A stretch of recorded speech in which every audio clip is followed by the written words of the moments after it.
Praise the Lord. आज आपके सामने और एक सवाल लेके आया हूँ, जो ये सवाल है कि गुड फ्राइडे हमारे लिए गुड क्यों है।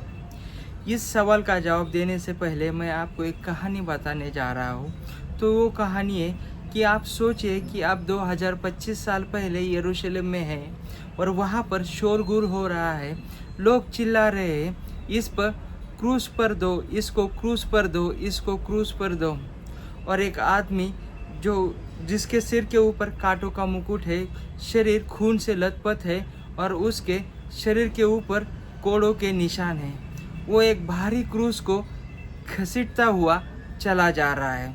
वो गिर रहा है, वो उठ रहा है, फिर से गिर रहा है, फिर से उठ रहा है और ऐसे ही वो चले जा रहा है।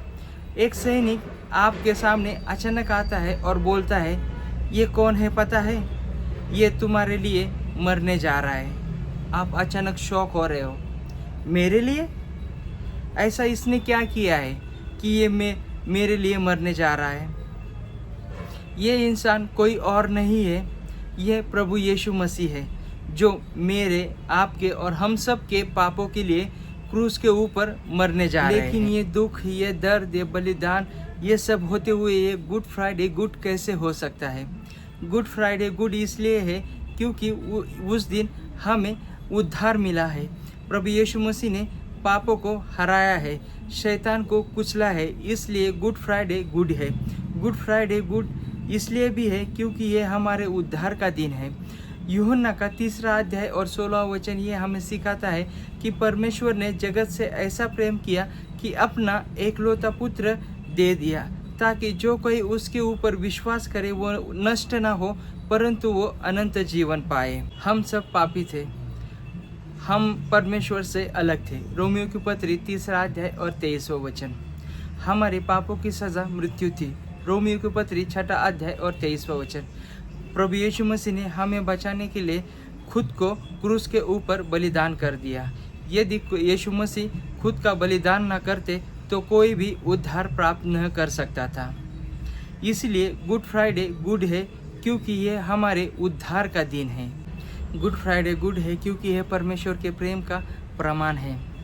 रोमियो की पत्री 5वां अध्याय और 8वां वचन ये दिखाता है कि परमेश्वर हमसे प्रेम करता है, उसने अपने कार्यों के द्वारा सिद्ध किया। जब हम पापी ही थे तब मसीह हमारे लिए क्रूस के ऊपर मरा।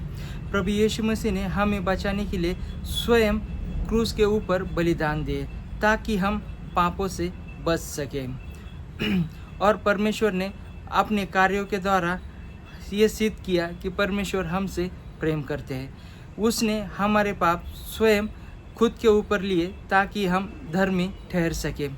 दूसरी करंथियों की पत्री 5वां अध्याय और 21वां वचन। इसलिए गुड फ्राइडे गुड है क्योंकि ये परमेश्वर के प्रेम का असीम प्रमाण। गुड फ्राइडे गुड है क्योंकि ये हमें पापों से मुक्ति देता है। पहली यूहन्ना की पत्री 1 अध्याय और 7वां वचन ये हमें सिखाता है कि यीशु मसीह का लहू हमें सब पापों से शुद्ध कर सकता है। यीशु मसीह का क्रूस के ऊपर बहाया हुआ लहू हमारे पापों को धो सकता है।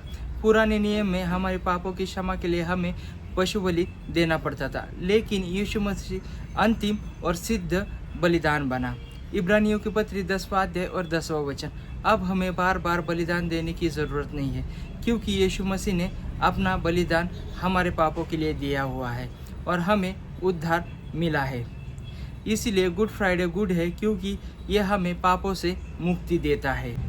गुड फ्राइडे गुड है क्योंकि ये शैतान की हार और हमारी जीत है। कलीसियों की पत्री 2 अध्याय और 15वां वचन ये बताता है कि उसने प्रधानताओं को और अधिकारियों को हराकर क्रूस के द्वारा उनके ऊपर जय जयकार किए हैं। जब यीशु मसीह ने कहा कि यह पूरा हुआ, यूहन्ना की पत्री 19वां अध्याय और 30वां वचन, तो यह शैतान की हार का संकेत था।